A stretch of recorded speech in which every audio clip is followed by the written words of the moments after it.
Welcome back to Malaysia Tech Month 2020 Day 2.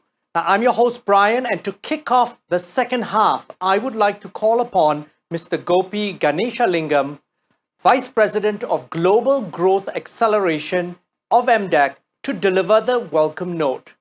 Over to you, Gopi. Thank you, Brian. Welcome back to the second day of our month-long Malaysia Tech Month, MTM 2020. I'm Gopi Ganeshalingam, the Vice President of Global Growth Acceleration at Malaysia Digital Economy Corporation, MTEP. Once again, I would like to convey my appreciation to all of you for joining us today as we continue to discuss and shape the future of our digital economy. By the way, I had some technical difficulties yesterday evening when I did the wrap-up, so I would like to take this opportunity to once again highlight the sessions we've had so far. What you have witnessed so far is just a snippet of the caliber of talents that we have in our homeland. Through my role at MTEP, I bear witness to a world-class talent, the entrepreneurship, and the innovation that exists in our country. Among the many growth-spurring programs that we facilitate include Gain Connects, which was launched in 2017 to provide strategic interventions for local tech companies to skyrocket onto the global stage.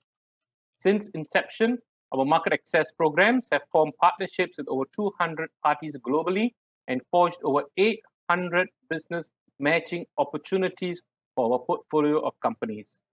All of this has resulted in over US $1 billion in digital export revenue. Despite the borders being shut, we at MTEP have continued to assist our stable of tech companies to expand globally. Our speed in adopting to the new norm has proven to bear fruit. To date, we have organized virtual market access programs for companies to expand into the Philippines, Taiwan, Indonesia, Vietnam, Japan, Russia, Australia, China, and last week in Thailand. We also have conducted various funding initiatives to connect our local startups with potential investors. When the pandemic happened, we realized funds are oxygen to these startups. Hence, we had to act fast, real fast. These initiatives have attracted more than 500 startups, where funds requested totaling up to $243 million. I'm glad to say, as of September 2020, we have successfully raised close to 25% of this request. With a couple of more months to go before the year end, we're positive that these numbers will continue to increase. Ladies and gentlemen, this year, we also saw Kuala Lumpur being recognized as the 11th emerging startup ecosystem in the world by Startup Genome. This is a testament to the vibrant ecosystem that we have developed and continue to build further. Our goal is simple: to catalyze Malaysia's tech ecosystem with high-impact initiatives that will enable local tech companies to become global champions. Despite the gloomy conditions, there is a silver lining. Everyone is starting to realize that tech is the way to go. Earlier today, you saw me speaking to Stephanie Ping, Erman Akinci, and Yong Kai Ping, the founders and operators of the most sought-after co-working spaces in Malaysia. Co-working spaces have evolved to become the hotbeds for tech innovation and a natural launchpad for many, many budding startups. As a result, the roles of these co-working spaces must also evolve. They now play a pivotal role as ecosystem enablers that will shape the startup landscape in Malaysia. With this in mind, MTEP launched the Malaysia Digital Hub Initiative in 2017 to support the development of our co-working spaces and to ensure that startups based at these hubs can thrive to become regional champions. Via these hubs, startups are able to connect with market access players, potential investors, mentorship, upskilling opportunities, among others. Our efforts over the past 3 years have proven to be fruitful. Allow me to share 2 startups that have benefited from this initiative. First is Jomran. Inspired by Pokemon Go app, Chong Hee Hearn had a brilliant idea to create an app for people to start leading an active lifestyle. Since its launch in 2018, this startup has attracted an impressive 1 million users and has successfully expanded their business into Indonesia, Brunei, Vietnam, Thailand, and Cambodia. These successes have led to Jomran being recognized as a market leader in the health and fitness industry and have contributed to Chung being recognized in Forbes 30 under 30 list. The second startup I would like to highlight is VentureGrab, Malaysia's first business matching portal that allows users to buy and sell businesses digitally. VentureGrab has now successfully onboarded more than 500 listings and has helped over 30 local businesses with its expansion and acquisition needs. Over the past few months, this startup has provided impactful solutions for many businesses that were affected by the COVID-19 pandemic, enabling them to sell off their business effectively, efficiently, and probably just in time. Earlier this year, VentureGrab successfully raised 500,000 through the through the MyStart platform, an equity crowdfunding platform in partnership with Malaysia Digital Hub. Today, it gives me great pleasure to announce that we have successfully onboarded 13 new co-working spaces as Malaysia Digital Hubs, bringing up the total of number of Malaysia Digital Hubs to 20, serving close to 700 businesses. With this expansion, we hope to see more startups reap the benefit offered by these co-working spaces. Up next, we have 4 more exciting discussions on, number 1, Malaysia Tech Entrepreneur Pass, the MTEP. 2, the FinTech Roadmap in ASEAN. Number 3, tech expansion into ASEAN markets. And 4, regulatory framework for Malaysia's digital economy. Through these discussions, we will bring you more than 10 tech and industry leaders that will undeniably shape the future of ASEAN's digital landscape. As Steve Jobs once said, innovation distinguishes between a leader and a follower. Hence, we need to ensure that we build the right stepping stones that will pave way for innovation to succeed in our homeland. We still have a lot of work to do, a lot of work ahead of us, but we need to start with the right footing. Let's begin our journey, and together we can build a truly digital nation and show the world that Malaysia is the heart of digital ASEAN. Ladies and gentlemen, and my friends in the industry, let's build together. Thank you. Thank you, Gopi, for that enlightening speech about how startups and MDEC are making an impact in this post-pandemic world. Now, I just want to do a quick reminder to all the participants. Please use their digital tools to network during these events, do lead generation. Besides knowledge acquisition by attending these sort of events, MDEC really wants you to work with each other and network with each other. Now, welcome to our 4th panel discussion of the day, Malaysia Tech Entrepreneur Pass, Success in Malaysia. Now, assuming the role of moderator for this session will be Karamjit Singh. He's the CEO of Digital News Asia. Now, he'll be introducing our speakers. Over to you, Karam. Okay, thank you very much. Welcome, everybody. I will actually be allowing the speakers to introduce themselves. So as Gopi just gave a very interesting intro into our session, this is a specific program created by MDEC to invite ambitious, hungry, aggressive, right, out of the box, crazy entrepreneurs from all over the world to look at, maybe consider Malaysia as their launch pad for springboarding their businesses, right? And launching their businesses. And so we've got 3 entrepreneurs here, slightly different profiles. 2 of them were already actually in Malaysia, and they decided that this was a good program and they wanted to get on board. So we don't know whether they would have left if not for this program even. So we don't know that. We're going to hear from them. And the 3rd entrepreneur actually found this program through referrals of friends and looked at it, assessed it, and decided this was a good place for him to be. And he's still here. So we're going to hear from all 3 of them. There are only 5 questions for them. The first question is just to get them warmed up. The second question is to soft them up. The 3rd question is where we're going to go for the gut and ask them a tough question. And then the 5th question then is where they're going to they get to throw a punch at us, okay? To see, and which is their wish list question. And I don't know what they're going to say about that. So with that, we'll get started first. The first question is quite straightforward. Each of you, please take 1 minute to introduce yourselves and what does your company do. We'll start with you first, Francesco. Yes. Hi. Good afternoon, everyone. Thanks for inviting me and thanks for everyone to be here. So my name is Francesco Argento. I am an Italian living in Malaysia since 2010. So it's been already 10 years. And this became my first home, since I don't go back there often anymore, especially now with COVID, even less. I have founded Ezyspark, which is a tech platform that connects corporate trainers directly to enterprises, removing the need to go through third-party training agencies. And this saves company weeks of procurement time as well as money, up to 35% of the cost. So currently we have been operating since we launched the platform in 2018. And up to now, we have over 2,000 training programs available for our clients and over 300 corporate trainers and over 100 enterprise using our platform. So the aim of Ezyspark is to create a transparent market that allows corporations to access quality trainers in the market, not only in Malaysia, but in the region. In the region. Okay, very interesting. Thank you very much. We'll now move on to Sunil. For Sunil, what he's, who is he and what he's doing? Hi, yeah, my name is Sunil. I've been in Malaysia since the last 3 years. I run a company called Boole.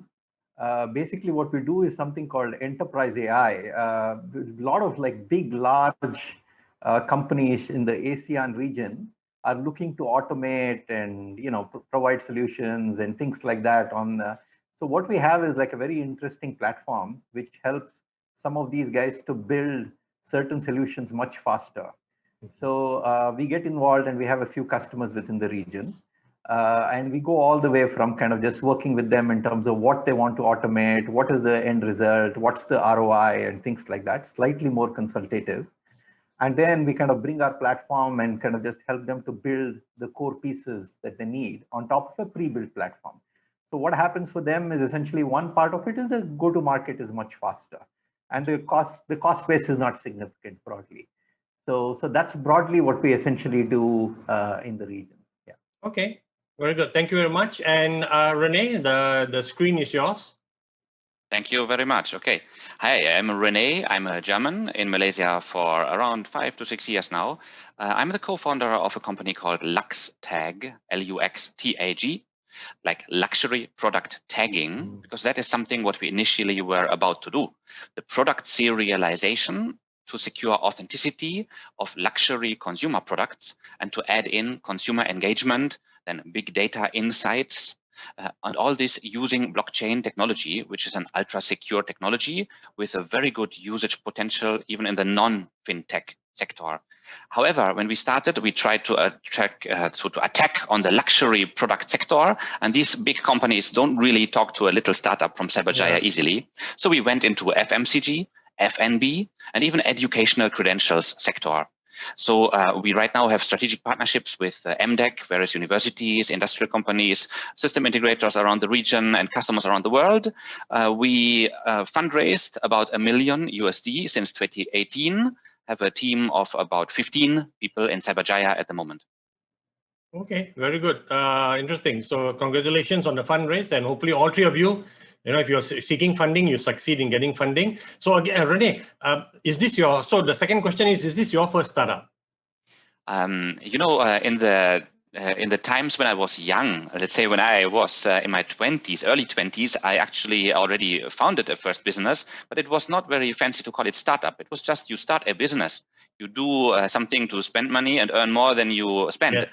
Now the times are a bit different. It's more about the value you create and you attract funding to then do this J-curve, right? It's not about just breaking even and earn a bit of money. It's a bit of a different story. So the first startup, yes, but I've been an entrepreneur already since the early 2000s. Okay, very good. Sunil? Yeah. So yeah, no, I've been an entrepreneur pretty much most of my life. I started a newspaper when I was 15 years old. Wow. And then I ran a small little cable TV advertising company for a few years. Then with a few of my friends from college, we started a company called Ceasewire right before the dot-com crash in 1999. Wow. And before it crashed, we sold the company to a US company. We were just a bunch of like 6 college kids, and we got an exit. We were lucky. Lucky, yeah. Okay. And then all these things, we didn't know venture capital or anything. But in 2004, basically, I wanted to build a telecom-based startup. I came from a little bit of a hardware and a software background. Okay. So that's when we were kind of, at that point in time, to start a company, it would cost us $500,000 to start it because it was a telecom business. Yep. So the market was very bad. We couldn't raise money, whatever. And then somebody in Malaysia told me that they had a program that will essentially invest $500,000 US in companies. And we moved here because of that. And this was through one of the MavCap's outsourced partners who gave us $500,000. And we set up an office in Tamantoon. That's how I came to Malaysia.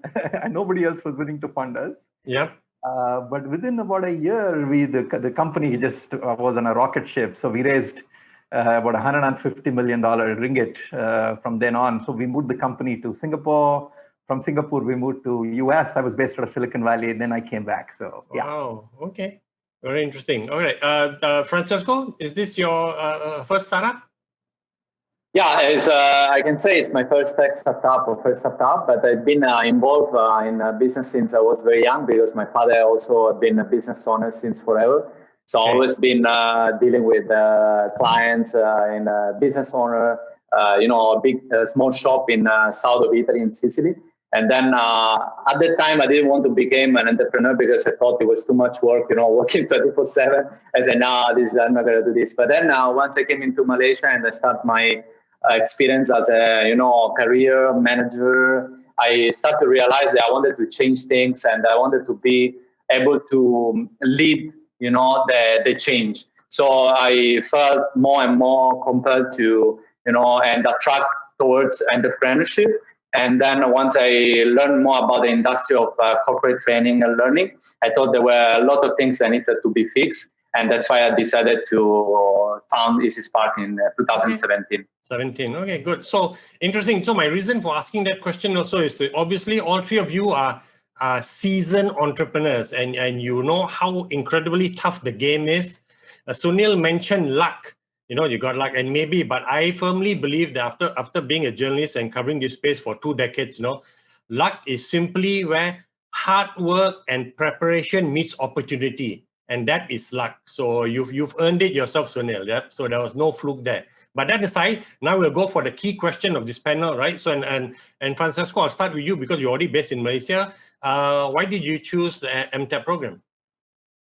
Well, I was, like you say, I was already based in Malaysia since 2010. So in 2016, end of 2016, I had the idea of fixing the corporate training industry in terms of transparency, and I thought that transparency will bring more high quality trainers and also reduce price for everyone. So at the time there was a difficulty because MTEP visa was not available. Okay. So I was cracking my mind to understand how to stay in the country, because I think the country for me was important. Because first the market I knew, I was here, English is an English-speaking country compared to other countries in the region, geographically located, in a strategic manner. So to me it was a very first step to start in Malaysia and then operating other countries in the region. So the only difficulty at that time was the visa, which was solved thanks to MDEC and the MTEP pass.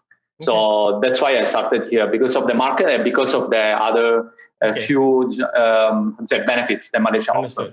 So you already were familiar with the market, and the MTEP just gave you the peace of mind that you will not have to worry about whether you have to leave the country or make a trip to Thailand or Singapore and then come back after 2 or 3 days. So that's very important for an entrepreneur, right? Because like you say, this is a 24/7, 366, right? Not even 365, right?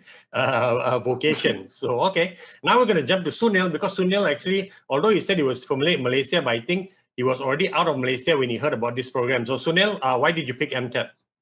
Yeah, no, the thing was, Malaysia was, because when I came here in 2004, we hired a bunch of engineering people in Malaysia, and they were incredibly hardworking, and some of our best engineers actually came from Malaysia in those days. Wow, interesting.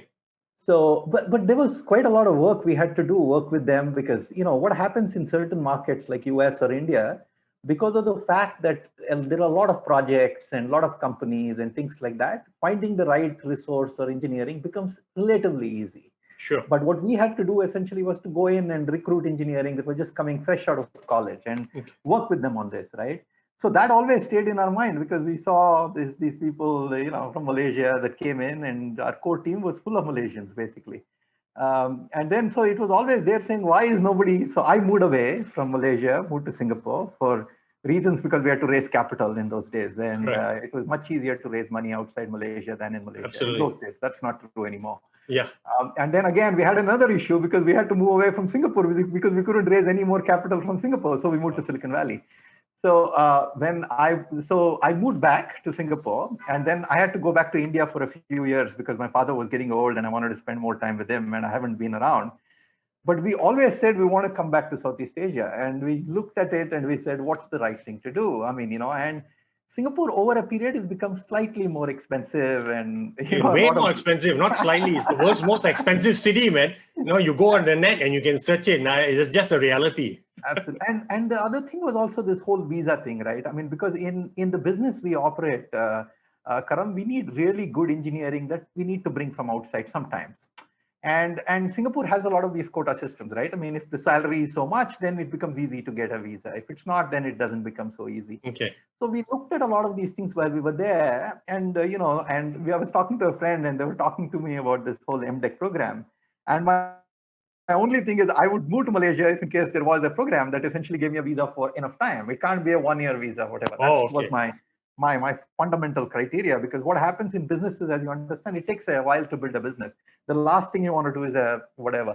But because I also had an existing business, which was easy. So we moved here. So I'm very happy with the decision we made, and we are scaling, we're hiring more people, all of that stuff. So okay, sounds good. Rene, what about you? Why did you choose this program?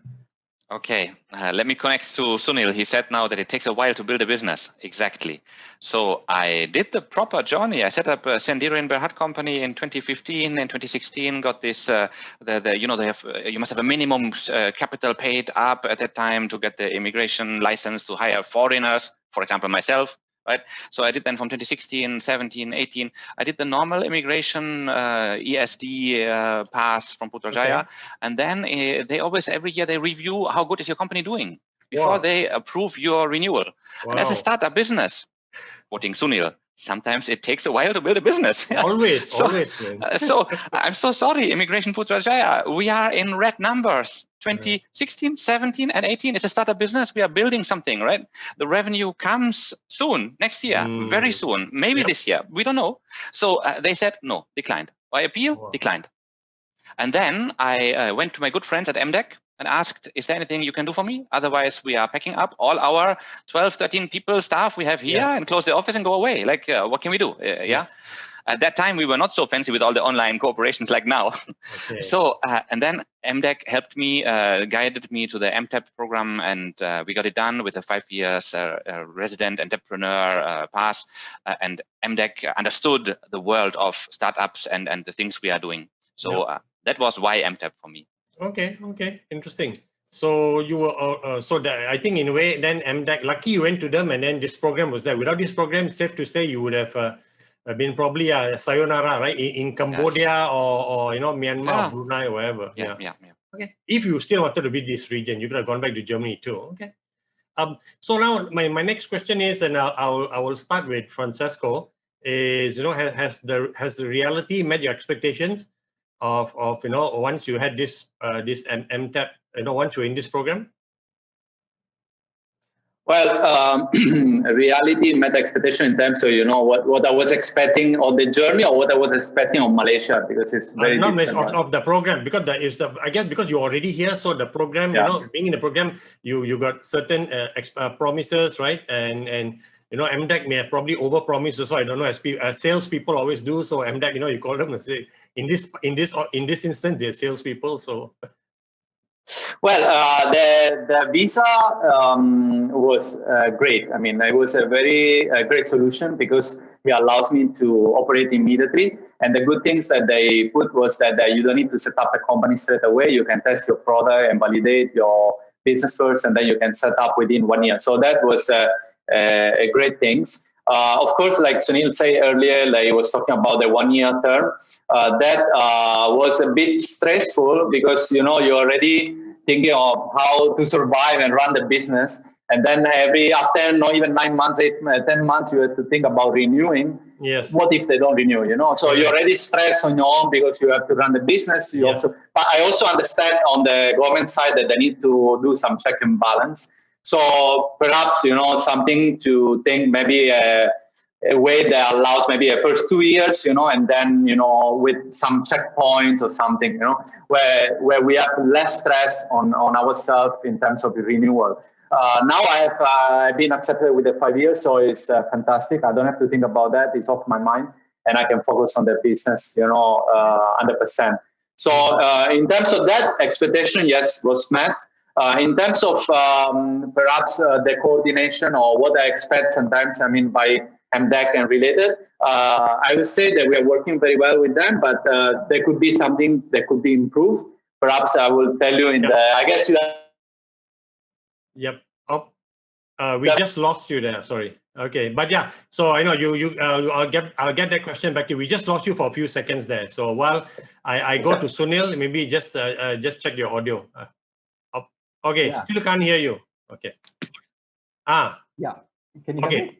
Now better. Okay, Sunil, while Rene sorts that out. Okay, so Sunil has been here now, and although you were here before, so you're a lot more familiar. You're not coming in cold to Malaysia because of the sexiness of this program or this pass. Has reality met your expectations? Yeah, so Karam, actually, I come from India, so the government did nothing for tech. So but that's why people are so successful in India, right? You expect nothing, you got to work 200%. So, I think a broad thing essentially is the government can only be an enabler, right? And business is all about like a level playing field. You're competing with somebody who's better than you. And if you can be better than them, you win. If you're not better than them, you lose. It's a very straightforward thing. So when I was moving here or set it up, I was very clear that what we wanted essentially was, the ability to kind of bring in people if we wanted, ability that you don't have to go through any licenses or any such thing. And so from that perspective, I think if you come with that perspective, I think it's a great place. And also one of the things you're seeing over the last few years, and one of my friends is what he calls himself a digital nomad or whatever, where these guys are leaving US or some of these markets and moving to places like Bali, Langkawi, all of these places, right? I can't see a reason why Malaysia is not a good place. It's a phenomenal place. It really depends on what you want to do with it. You build a good product, people will come, right? True. So, so that's where it is. Hey, by the way, for you to say Malaysia is a phenomenal place, your wife is not Malaysian, right? She's not. Okay, okay, then there's more credibility for you saying Malaysia is a phenomenal place. Okay, Rene, what about you? Has reality met your expectations? I think yes. I had good relations with MDEC already earlier. So the friendly people at MDEC helped me to get onto the right track. And I even remember was it early 2019? I think there were even some MTEP meetups in coffee shops and places around. The entrepreneurs meeting up and the experienced one welcoming the new ones. So yeah, quite good actually. I like that. So but otherwise I'm similar as Francesco now, rather a passive like a visa holder and doing my business, right? It's not that we even how often do we touch our passport in 2020, right? Yeah. So but met my expectations. Yes, I can just say I already mentioned to MDEC in the beginning, they put a very nice system for uploading all the documents, everything automated, online payment, everything. There were a few glitches in the beginning, and we fell back to just send it to me by WhatsApp and things like that. But WhatsApp is digital, that's fine. Yes, but it's like even MTEP in the early days was kind of a startup enterprise itself with the online web application for uploading all the things. But it's improved a lot since then. Yes. Very good. So what I'm hearing is that it looks like being part of the. So I'm making a mistake. I'm calling it a program. It's actually not a program, right? It's the Tech Entrepreneur Pass. It's very specific. So it's not a program. It doesn't come with except for the, I think it's only for you. Or do you also get benefits? It comes and then you can easily hire like 5 more people also. No, right? Then they don't come under the pass. No, right? It's only for one person, yeah. And I think the idea is so that you employ locals then, so you don't have this employment pass issues. Okay, I understand. Good. So now, actually there is a question here, but I don't think this is for you guys to answer. It's actually for MDEC. Somebody is asking for a new startup. what do you guys feel should be the first point process to sign up for this MTEP program? And it's not a program, it's a pass, but let me answer that. And if I answer that wrongly, you can correct me. I guess whoever asked that question about the first point, you should just go to the MTEP website or microsite, and you can sign up there. It's all there, and then MDEC people will be on hand to help you also ASAP. So that I guess that's what you would advise, right? There's nothing else you can do, because somebody could come from Afghanistan all the way to Zimbabwe, right? So you want to go to this one website, and that's your single point of contact, correct? Okay, so with that, then I'll just I think there was one more question. Is that okay? There is, but let me just ask this key question first, right? There are two more questions, which is really your wish list. Okay, so we'll start with you first, Francesco. What is your wish list for either this pass or for the startup ecosystem in Malaysia that you feel will help your company succeed or do better? Yeah, okay, thanks. I think the visa has solved, can you hear me? Because yes. Okay, good. The visa has solved definitely a good problem. But I think the ecosystem for foreigner startup, so for foreigner startup owner is still yet not there. Although there is a lot of pieces here and there, perhaps it's not fully clear, right, or available. So for instance, after they gave me the visa, for example, right, I was looking also for accelerator or access to, grants or funds.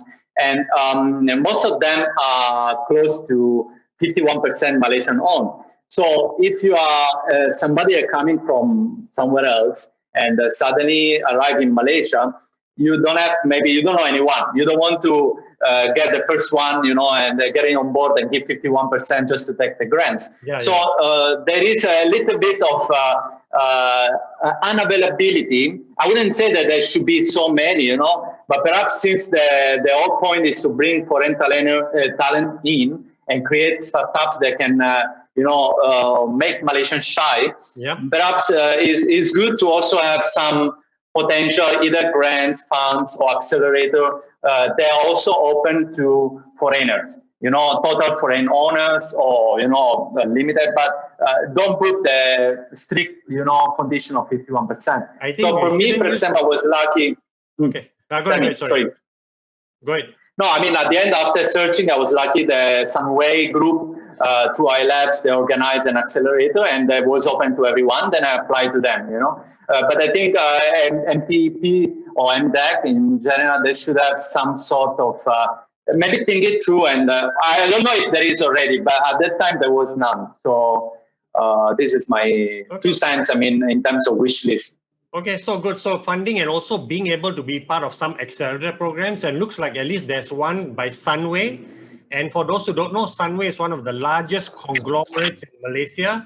And they have, I think 4 years ago, they opened up a lab, acceleration lab, and they bring in, interesting entrepreneurs, like the likes of these three to be part of their program. And then they bring you into the Sunway ecosystem also, which is incredible. So you suddenly have touch points with customers. So that's happening already. So that's good. But I know you want more and you should expect more.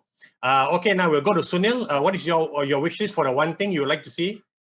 No, I'm very happy with, so I have... Hey, your wife must be Malaysian now. What is this, man? I'm very happy. I'm giving you a chance here to demand. Well, the only thing I think is, if there is something that could be done, is the visa system for people that we want to bring in, right? I think what happens here is, and this happened just a few weeks ago, where one of our engineers were brought in. We brought him on something called a PVP, which is a professional visit pass, right? Okay. And you can be here, but you can't bring the family. And he had a family, and he was struggling to have them come here. So we had to move from one pass to another pass. Yeah. And then we weren't sure what to do, because, what pass should we take, whatever. I think the whole MTEP program is a very interesting one, because it has been given to companies or individuals. And if they could essentially have as processing right on that itself, where me as an MTEP pass holder might be able to bring somebody from India and kind of just set up a quota, right? You don't want to kind of just make it a free flow kind of a thing and say, okay, maybe 2 people you can just do, so that the approval becomes a little more easier. Okay. I think could be the only thing that I can think. And maybe they already are doing it, so I don't know. So, Yeah, no, I think you're right. The MTEP, the pass is for you. And you're saying the expanded, once you've established credibility, right? So that then it's easier for you because you want speed is important, right? Although now the world, COVID has shown that the world can work remotely, but sometimes you do want somebody here because you can't kick somebody up the backside, if they're remote, right? So as entrepreneurs, you need to do a lot of that, right? Table banging and kicking people up the butts, to make sure they do their job even better. So I understand that. Okay. Rene, what about you? What's the one thing you would like to see?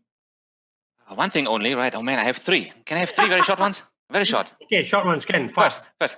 Saya mau belajar cakap bahasa Melayu. Yes, MTEP people, MDEC, push us foreigners to some language classes. Okay, Rene, stop. Yes. You are not a foreigner. You're a global citizen, okay? And I was going to tell Francesco, the word foreigner is outdated. You guys are truly global citizens. Okay. Right?